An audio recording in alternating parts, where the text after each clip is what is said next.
What do you?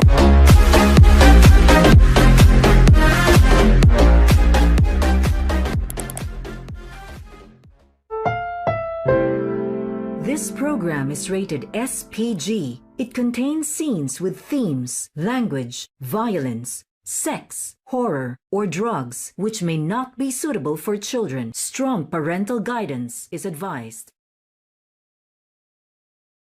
Of the evening, Jerwin Ancajas defending his world title for the first time fighting in Mexico.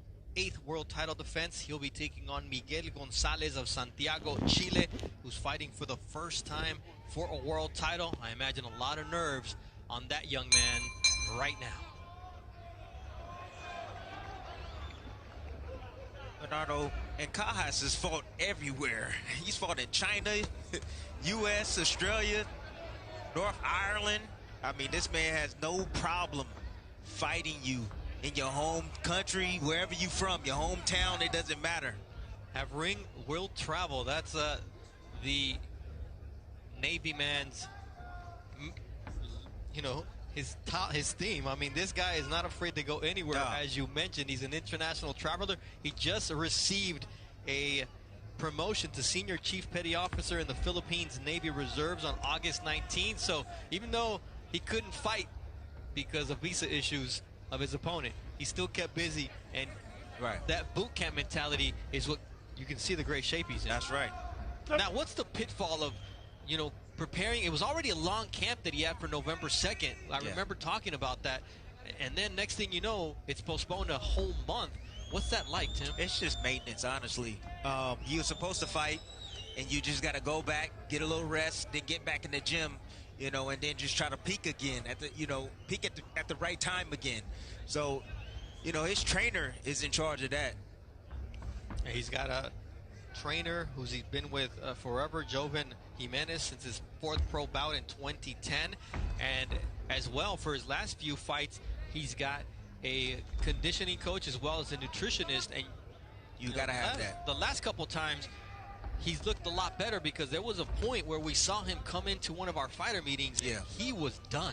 I mean, you got to have that. A champion must have a nutritionist or someone that can, cook his meals for him, and also a strength coach to work hand in hand with the trainer on the boxing as well.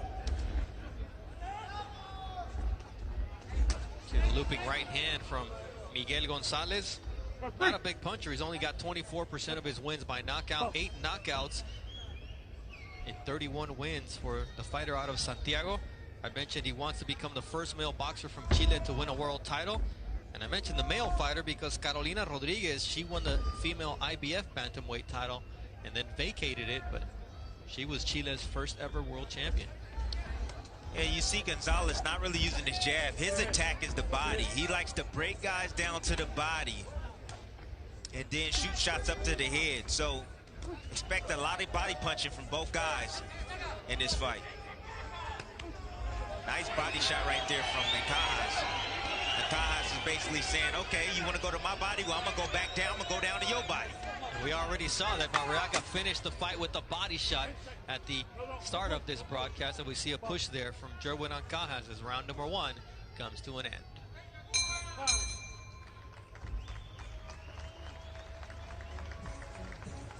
Trainer, and Johnny Navarrete comes from a long lineage of boxers and a boxing family, so it just runs in their blood, and together they've gotten this far and they want to keep going further and further. For now, it's Jerwin Ancajas in the red trunks trimmed in white, taking on Miguel Gonzalez from Santiago, Chile. You mentioned the percentage of his landed shots that are body shots. He's actually a very good boxer from the outside, but he just loves to dig to the body and get into a war of attrition, and that's a dangerous place to be in against a fighter like Jerwin Ancajas. Yeah, that's a place where he needs to be, because Jerwin Ancajas has better legs, better boxing ability. So he wants to be up in his kitchen. He wants to be digging down to the body and making it rough for Ancajas and not allowing him to use that southpaw angles, those southpaw angles. You see Ancajas able to establish that jab from the outside. Yeah, when you fight against a southpaw, Bernardo, one way to beat a southpaw is to be on top of him.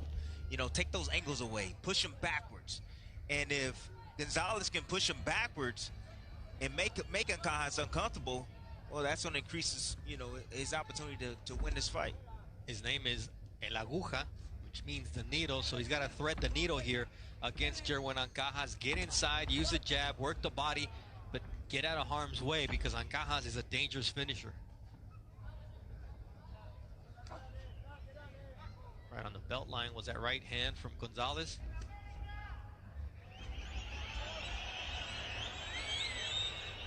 Ancajas can be hot and cold. In his last fight against Ryuichi Funai, he looked spectacular. Yes, he did. And before that, you were not at all happy with his previous performance. I wasn't too happy, but his last showing, he showed a lot of improvement. He looked strong. He was quick. He placed his shots very well, kind of like what he's doing right now. Placed his shots very well to the body and got the knockout. He's finding openings in Gonzalez and creating them and taking advantage of him as Gonzalez landed a nice right hook to the solar plexus. Got those earmuffs on, does the Chilean fighter. You see those angles create that opportunity for the right hook to the body from Jerwin Ancajas, the southpaw. Yeah, that's a nice little wrinkle right there from Ancajas. Oh. Beautiful shots right there. Looking, going down to the body, and as your man leans a little bit forward in the pocket, what does Ancajas do? Lift him up with the uppercut.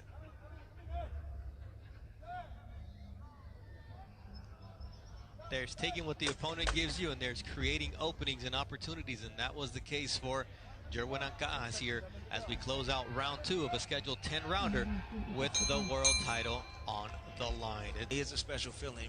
When you're fighting at home, the stakes are higher, the tension's all on you, and you have to deliver at home. Deliver, that's what these two guys are trying to catch, a liver shot. Both Jerwin Ancajas and Miguel Gonzalez. A lot at stake for Gonzalez in his first world title opportunity. And for Ancajas, he needs to keep proving that he is an elite fighter at 115 pounds because there are a lot of big names out there for him, be it Estrada, Sorung Visay, Tony Nietes, his fellow Filipino, Kazuto Ioka, Khalid Yafai, Chocolatito Gonzalez. A lot of talent, a lot of good fights to be made if he continues to win. Yeah, I'm seeing some maturity from Ancajas. He's really standing his ground, really sitting down on his punches now. That could contribute to, his strength and conditioning. And he's looking like he's getting a lot more comfortable inside the pocket. He's got a nice high guard, digging down to the body. He's not running around. He's just walking in the ring, using his jab. Counter right there. And he has his opponent in trouble here as Miguel Gonzalez is able to stay on his feet. But Ancajas smelled blood and goes for the body shots. Little low there with that left hook, but Ancajas is dangerous. But look how short those shots are. Yeah. From Ancajas. They're nice short place shots. They're not wide, so he's been working on this in the gym. He looks good tonight. And the other thing is, Miguel Gonzalez is making him work for it. This fighter came in here with a desire to make history for his home country. He's fighting against Ancajas with a lot of heart, but those body shots have got to wear him down. You die by the sword, you live by the sword, you die by the sword. Yep. We see Gonzalez taking a lot of punishment to the body from Jerwin Ancajas, who goes downstairs once again.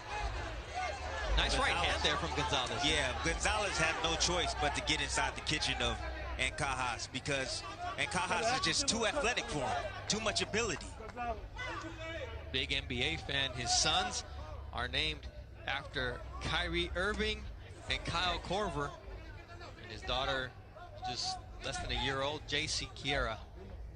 So that's his inspiration. He keeps him back home in survival camp, but the last 2 fights he's been going to the naval base to do his work, and you can tell the difference in the maturity level that you've mentioned and his improvement in boxing. A man trying to knock out Gonzalez. That's exactly what Ancajas is trying to do. He's sitting down, he's right in front, and Ancajas is the way he normally fights. He's a counterpuncher. That's what he likes to do. He's a counterpuncher, but now he wants to be first. He wants to respond, and he's trying to hit hard tonight. He's trying to knock out Gonzalez. Good work from the champion, Jerwin Ancajas, here in round number 3 of a scheduled 12-rounder. the final bell. So far, so good for Jerwin with us, spending your Saturday evening here on ESPN Plus. I'm Bernardo Osuna alongside Timothy Bradley, the champion. Jerwin Ancajas taking on Miguel Gonzalez in Puebla, Mexico.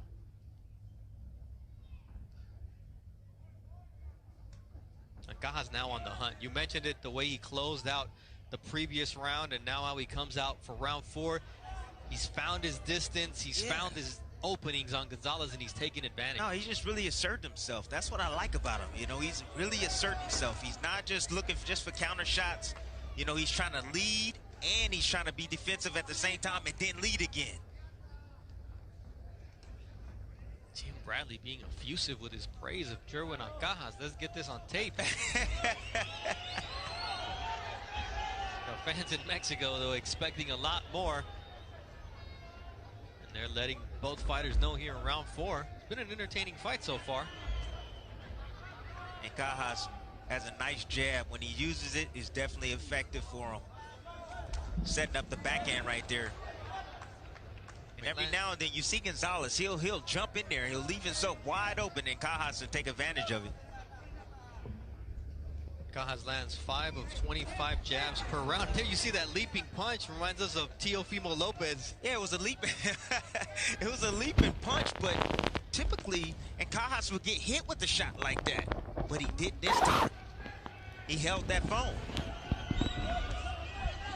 Going back to the jab numbers, junior featherweight average is 2 landed of 16 thrown, so Ancajas is usually way above those numbers. He's keeping to that trend tonight. Likes to use that jab to set up everything, especially those body shots that he's so good at.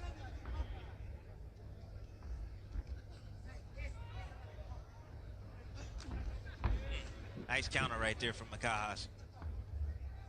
He saw the punch coming. You have to see the punch. If you want to avoid it, you got to look at it. You got to see it. Yeah, that's something, what you've been mentioning about Ancajas is what you want to see out of a fighter is development. And as the level of competition improves, you want to make sure that you're getting better. And after that lull he had, and now when we see him, and he started camp June 1st for this particular fight, which was supposed to be November 2nd, you see the fact that he's a different fighter. Yes, he definitely looks like a different fighter. He's 27. He's right in the midst of his prime right now, Nardo. Right in the midst of his prime. And you know, at each fight you have to continue to get better and better and better. You know, it doesn't stop. You know, you have to master your craft. And I believe that Ancajas is finally in that position, and probably at that point in his career right now where he's starting to master his craft and believe in himself and his ability. He had that lull in his career, but now it seems to be paying off, getting that conditioning coach, working in the naval base, as well as getting that nutritionist, who were 115-pounders. So he got solid sparring in the Philippines leading up to this fight. And Miguel Gonzalez, well, he sparred Juan Pablo Mesa and Gonzalo Funelida in Chile. And then he went to Puerto Rico and he sparred prospect Javier Cintron. So he got really good work, especially at the tail end of his training camp, knowing that he had to step it up for this world title opportunity.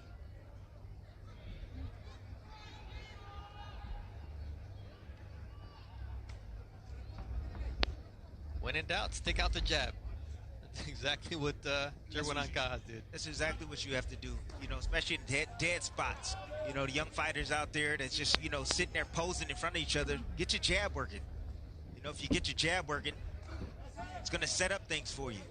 Nice counter right there from Gonzalez, who I was watching some of his fights in Chile, and the Chilean commentators were saying he's so good when he boxes, but he loves to be on the inside.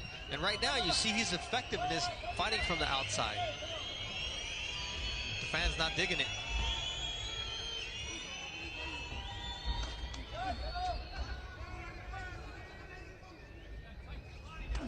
Nice shot to the body there. The solar plexus from Miguel Gonzalez, who tries to find an angle and gets caught with a short left hook from Jerwin Ancajas.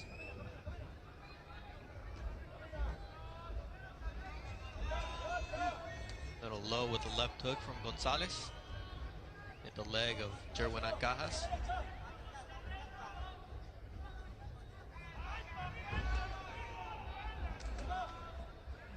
Quick three-punch combination.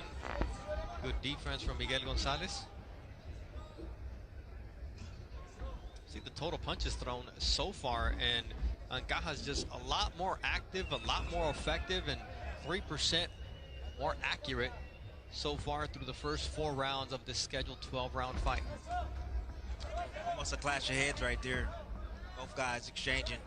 You know, with the southpaw and the orthodox fighters, you know, both their power shots lined up on the same side, so there could be head clashes, and their feet will get tangled up every now and then.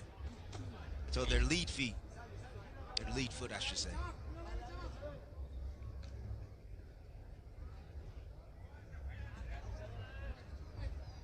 We're talking about the power punches. Ancajas landing at a 50% clip with 76 of 153 landing. Not bad for Gonzalez. He's landed 34 of his 92. It's just Ancajas more active, more accurate, and I would say more powerful. Yeah, he's more powerful, Bernardo. He's kind of seemingly taking this round off right now. You know, he threw some big shots early and landed, and it really didn't have a whole lot of effect like he wanted it to. So he's kind of taking this round off. Oh, nice right hand there from Jerwin Ancajas to close out this 5th round. We're going to schedule 12, and Bob Arum keeps putting him on these fight cards because he always seems to deliver, and that's what he expects from Jerwin Ancajas, who's landed at 12 out of 133 jabs, well below his average, only 9%. But then you see 1 jab landed for his opponent, Miguel Gonzalez. That's not going to cut it against a fighter like Jerwin Ancajas. No, it's not, but do you see what Ancajas is doing right now? He's being the bully. Normally, he likes to fight off the back foot. He's actually pressing the action, ladies and gentlemen. He's actually looking for the knockout. This is a different Ancajas, Jerwin Ancajas. He took that round off. You mentioned it. Oh, headbutt warning there from Wayne Hedgepeth, the 3rd man in the ring. But yeah, I mean, he wants to put on a show. He wants to prove to the other guys at 115 pounds that he is a force to be reckoned with. And boy, there's a lot of talent at that junior bantamweight division.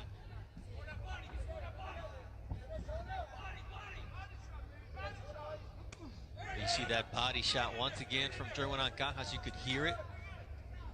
And that's really wearing down Miguel Gonzalez. Yes, it is. But you know, it's just not a body shot that's just thrown. It's a perfectly placed body shot.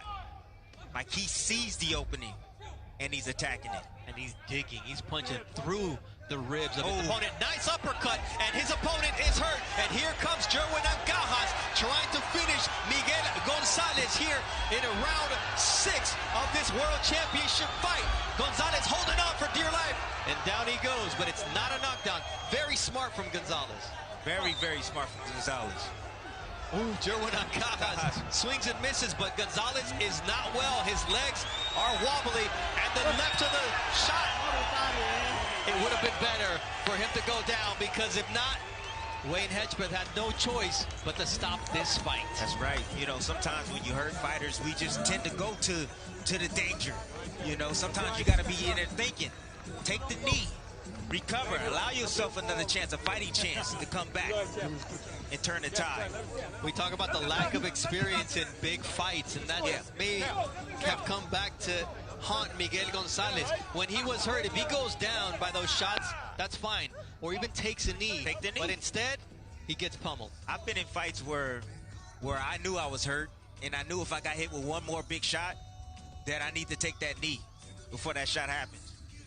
That would have been a perfect time right there for Gonzalez to take the knee. He just allowed Ancajas to continue to tee off without throwing a single punch. This was smart. He took Ancajas down with them. Wayne Hedgepeth said it's not a knockdown. Right. But then what happened after that, Tim, was lack of experience. Definitely lack of experience, Bernardo. But you see Ancajas just letting his hands go, just waiting for the referee to step in and do his job. 53 segundos del sexto asalto. Ladies and gentlemen, the official time, 1 minute 53 seconds of round number 6. El ganador por knockout técnico, your winner by way of technical knockout, and still world champion, y aún el campeón, Jerwin, Pretty Boy Ancajas.